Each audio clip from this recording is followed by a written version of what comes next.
இந்த வீடியோவில் நம்ம என்ன பார்க்க போகிறோம் அப்படின்னா எக்ஸல் பிவோட் டேபிளில் எப்படி ஒரு ஃபார்முலாவை அப்டேட் பண்ணுறது அதே மாதிரி இன்க்ளூட் பண்ணுறது அப்படிங்கிறத தான் இந்த வீடியோவில் ரொம்ப தெளிவாக வந்து பார்க்க போகிறோம். ஸோ இந்த வீடியோவை ஸ்கிப் பண்ணாமல் முழுமையாக வந்து பாருங்கள்.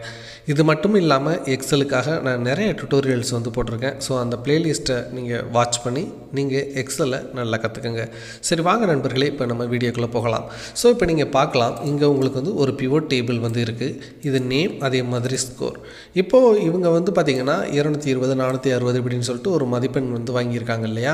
ஸோ இப்போ நம்ம என்ன செக் பண்ண போகிறோம் அப்படின்னா, இவங்க 500க்கு எத்தனை பர்சன்டேஜ் வந்து வாங்கியிருக்காங்க அப்படிங்கிறத தான் நம்ம இங்கே செக் பண்ண போகிறோம். ஸோ அதை எப்படி செக் பண்ணலாம் அப்படின்னு வந்து பார்த்திங்கன்னா, ஒரு சில பேர் என்ன பண்ணுவாங்க அப்படின்னா, பர்சன்டேஜ் அப்படிங்கிறத ஒரு தனியாக ஒரு காலமாக போட்டுட்டு என்ன பண்ணுவாங்க அப்படின்னா B4 / 500 இப்படின்னு வந்து போடுவாங்க. இப்படி வந்து போட்டுட்டு இதை வந்து ட்ராக் பண்ணிவிட்டு இதை வந்து பர்சன்டேஜை வந்து சேஞ்ச் பண்ணுவாங்க. ஸோ இப்படி வந்து ஒரு சில பேர் வந்து போடுவாங்க. சில பேர் என்ன பண்ணுவாங்க அப்படின்னா, இப்படி போடுறதுனால என்ன நடக்கும் அப்படின்னு வந்து பார்த்திங்கன்னா, இப்போது பிவோட்டில் ஒரு பேரை வந்து நீங்கள் இப்போ லதா அப்படின்னு ஒரு பேர் வந்து இன்க்ளூட் ஆகுதுன்னு வச்சுக்கோங்களேன். இப்போது 355 அப்படின்னு லதா அவங்க வந்து வாங்கியிருக்காங்க அப்படின்னா, இப்போ பாருங்கள், நம்ம பிவோட் டேபிளை கிளிக் பண்ணிவிட்டு சேஞ்ச் டேட்டா சோர்ஸ் கொடுத்து இப்போது டேட்டாவை ரெஃப்ரெஷ் பண்ணோம் அப்படின்னா, இந்த லதாக்கு வந்து பார்த்திங்கன்னா அந்த ஃபார்முலாவை ட்ராக் ஆகிருக்காது. ஸோ நம்ம தான் வந்து பார்த்திங்கன்னா அந்த ஃபார்முலாவை மேனுவலாக ட்ராக் பண்ண வேண்டியிருக்கும். அப்போ தான் வந்து பார்த்திங்கன்னா இந்த வேல்யூஸ் வந்து கரெக்டாக வந்து பாப்புலேட் ஆகும். நீங்கள் பார்த்தாவே வந்து உங்களுக்கு வந்து தெரிஞ்சிருக்கும். ஸோ ஒவ்வொரு டைமும் நியூ டேட்டா வந்து ஆட் ஆகும்போது நீங்கள் வந்து ஒவ்வொரு டைமும் மேனுவலாக போயிட்டு இந்த ஃபார்முலாவை அட்ஜஸ்ட் பண்ணுற மாதிரி வந்து இருக்கும். ஸோ இது வந்து பார்த்திங்கன்னா ரொம்ப டிஃபிகல்ட்டாக இருக்கும். நீங்கள் ஒரு ஆட்டோமேட்டிக் டெம்ப்ளேட் பண்ணுறீங்க அப்படின்னா இது ரொம்ப கஷ்டமாக வந்து இருக்கும். சரிங்க, இதை எப்படி மாற்றுறது அப்படின்னு வந்து கேட்குறீங்களா? இப்போ பாருங்கள், சிம்பிள். இது வந்து இப்போ எக்ஸல் பார்த்திங்கன்னா, இப்போ எக்ஸல் பிவோட் வந்து இங்கே இருக்குது இல்லையா. ஜஸ்ட்டு இந்த பிவோட் டேபிளை கிளிக் பண்ணுங்கள். கிளிக் பண்ணிங்க அப்படின்னா உங்களுக்கு பிவோட் டேபிள் அனலைஸ் அப்படின்னு ஒரு ஆப்ஷன் வந்து மேலே காட்டும்.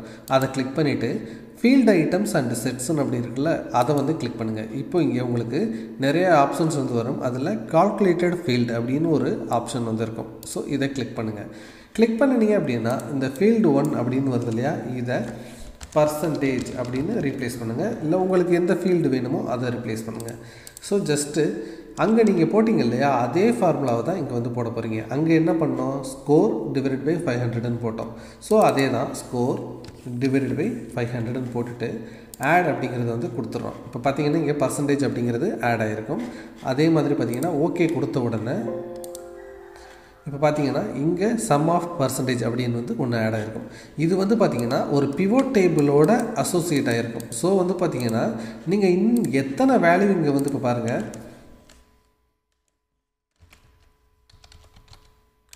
இப்போது ரஜினி அப்படின்னு ஒரு இதை வந்து ஆட் பண்ணிவிட்டு பாருங்கள், டேட்டா சோர்ஸை நான் வந்து ரெஃப்ரெஷ் வந்து கொடுக்குறேன்.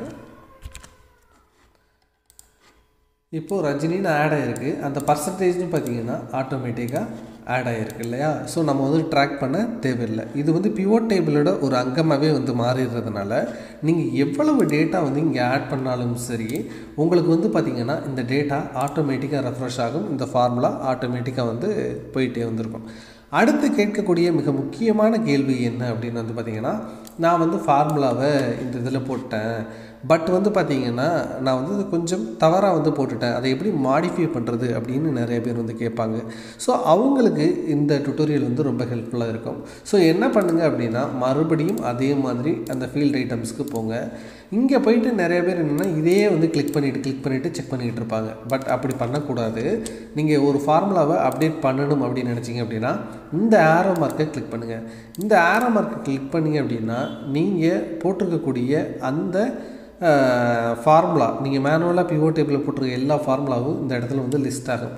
ஸோ அதை கிளிக் பண்ணுங்கள். அதை கிளிக் பண்ணிங்க அப்படின்னா உங்களுக்கு நீங்கள் போட்ட ஃபார்முலா இங்கே வரும்.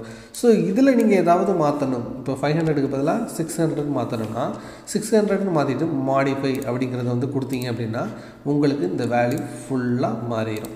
ஸோ இப்படி தான் வந்து பார்த்திங்கன்னா நீங்கள் பிவோட் டேபிளில் இருக்கக்கூடிய ஃபார்முலாவை அப்டேட் பண்ணணும். ஸோ இந்த டுட்டோரியல் ரொம்ப ஹெல்ப்ஃபுல்லாக இருந்திருக்கும் அப்படின்னு நான் நம்புகிறேன். இந்த மாதிரி ஏகப்பட்ட டுட்டோரியல்ஸ் வந்து பார்த்திங்கன்னா எக்ஸலுக்காக நான் போட்டிருக்கேன். ரொம்ப ஈஸியாக வந்து தமிழில் வந்து சொல்லி கொடுத்துருக்கேன். ஸோ அதை வந்து வாட்ச் பண்ணுங்கள். உங்களுக்கு எக்ஸலில் வேறு ஏதாவது டவுட்ஸ் இருந்துச்சு அப்படின்னா அதை கமெண்ட் செக்ஷனில் கேளுங்க. தேங்க்ஸ் ஃபார் வாட்சிங். இது ஸ்ரீ டெக் டாக்ஸ். நான் உங்கள் ஸ்ரீதரன்.